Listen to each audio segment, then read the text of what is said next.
Salam damai sejahtera dari Tuhan kita Yesus Kristus memenuhi kita semua. Selamat pagi Bapak Ibu Saudara yang saya kasihi dan dikasihi oleh Tuhan Yesus.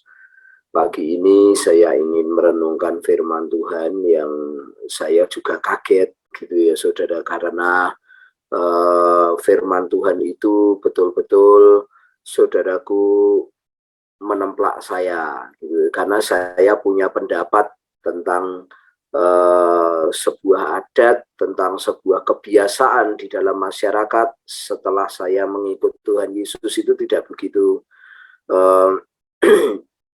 saya utamakan gitu ya. Saudara-saudara, yang paling utama adalah orang hidup, apalagi kita saya membaca firman Tuhan, biarlah orang mati menguburkan orang mati gitu ya, saudara. Tetapi saudaraku, pada waktu saya membaca firman Tuhan ini, saya menjadi terbuka, saudara ya. Nah, mari kita lihat, saudara-saudara.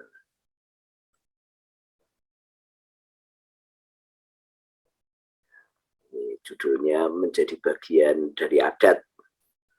Ya, ini kontroversi pasti kan dari beberapa orang yang adatnya mungkin berbeda dan dianggap bertentangan dengan firman Tuhan, saudara ya. Tetapi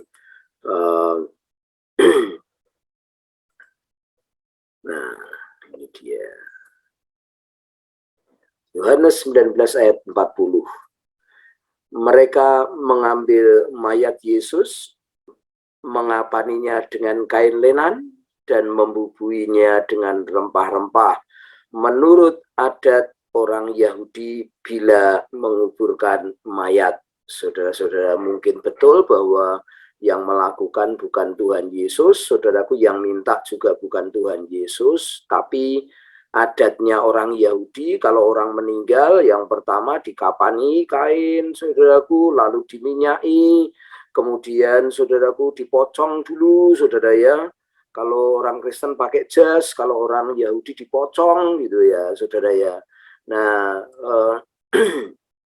itu adatnya. Tetapi saudaraku, Alkitab menulis Tuhan Yesus dimakamkan menurut adat orang Yahudi, menurut adat orang Yahudi. Saudara-saudara yang saya kasihi, jadi saya hidup ini, saudaraku, sudah sepeninggalan ibu saya belum pergi ke makam, saudara ya.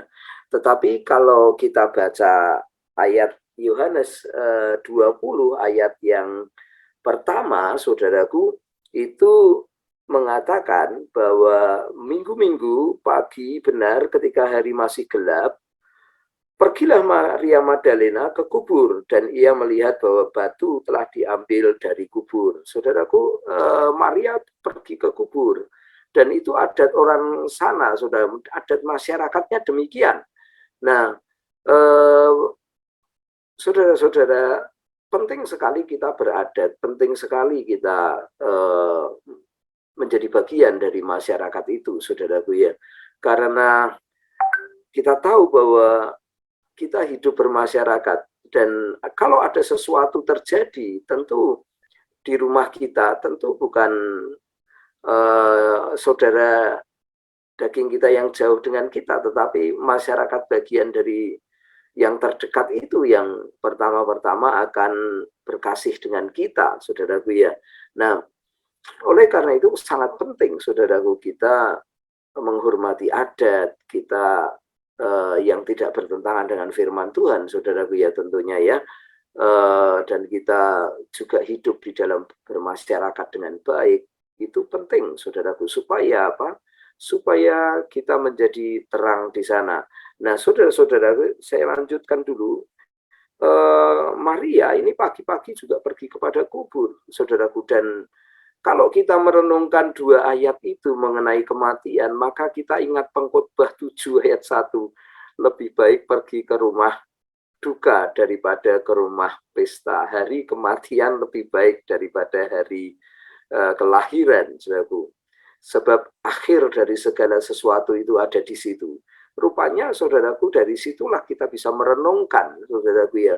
kita bisa sharing kepada penduduk, kita bisa ngobrol bahwa akhir daripada sebuah kehidupan belum tentu saudaraku umur yang sudah sepuh duluan yang dipanggil Tuhan, saudaraku ya, tentu yang muda. Nah, yang saya ingin menekankan adalah betapa penting kita menjadi bagian dari masyarakat, menjadi bagian dari adat itu, saudaraku. Ya, bahkan saya melihat sebuah pada waktu kemarin antara orang Dayak dan politikus bermasalah, saudaraku ya, panglimanya Dayak itu bilang lahir di kandung adat, mati pun beradat katanya, gitu ya, saudara ya. Ya iya, karena kita ini manusia dan adat itu adalah saudara buah pikiran kita, buah pikiran manusia yang baik yang disepakati dalam masyarakat. Itulah yang terus-menerus dilakukan menjadi adat, saudaraku. Nah, kita perlu berdoa supaya adat itu menjadi alat bagi kasih Tuhan mengalir di sana, saudara. Ya, saya S1 di misiologi itu jurusannya itu adalah lintas budaya, saudaraku ya. Saya belajar banyak budaya hanya untuk memberitakan Injil. Dan budaya itu rupanya diturunkan menjadi adat. Dan adat istiadat itu rupanya jalan untuk memberitakan Injil. Saudaraku, dari 88 persen itu, saudaraku, itu bicara tentang adat, tentang budaya, yang ternyata Tuhan Yesus melalui budaya itu menyampaikan Injil. Nah, saya ingin ceritakan, saudaraku, kalau di hadapan Tuhan, saudaraku, budaya itu bisa menjadi hidup. Tapi kalau di hadapan agama, budaya bisa mati, saudaraku ya. Ya, budaya bisa mati. Di Jawa, khususnya di daerah Purworejo, di Tuban, kemudian daerah timur sana ada namanya itu tayub, saudaraku ya.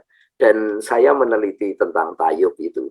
Tayub itu rupanya tidak porno, saudaraku. Sejarahnya tidak porno. Hanya sekarang diselewengkan.